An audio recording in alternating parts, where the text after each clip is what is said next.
Okay, we're moving along here in the book, the End of the World that I wrote here, the End of the World Bible Prophecies Revealed, one chapter at a time here, kind of making a video of each chapter. Just kind of going through some of the stuff in here. We're starting to get kind of close to the end here. We're going to talk about the Red Heifer now. The Red Heifer, this is a pretty short chapter. It's only like 2.5 pages. But the Red Heifer is something that the Jews are talking about sacrificing in Numbers chapter 19 in the Old Testament.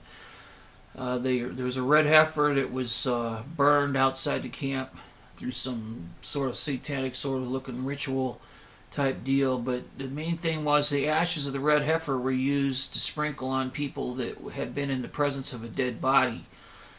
Mainly it was to tell people that you're not supposed to pray to the dead or worship the dead, but Catholicism does this anyway. But the red heifer, the Rabbinic Jews are led by the through the Freemasons. They're led by the Jesuits at the Vatican.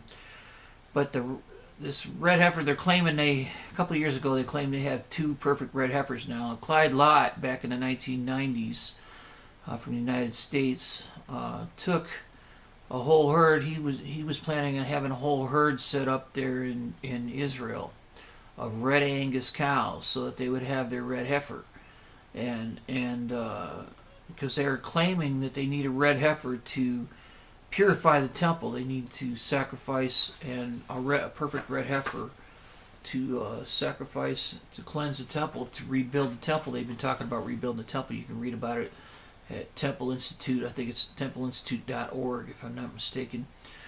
But the Temple Institute in Jerusalem, they're run by the Freemasons. I've watched some of their videos. I watched a video a couple of years ago of them on the internet, and they had a Freemason painting in the background while they were talking, having a conversation on a video. But they're the Temple Institute, and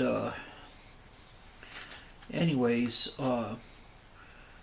so they want to sacrifice this red heifer, and supposedly back in 2012 they were going to try to sacrifice this red heifer on the Temple Mount, but they ended up sacrificing a goat on a basketball court instead. They had the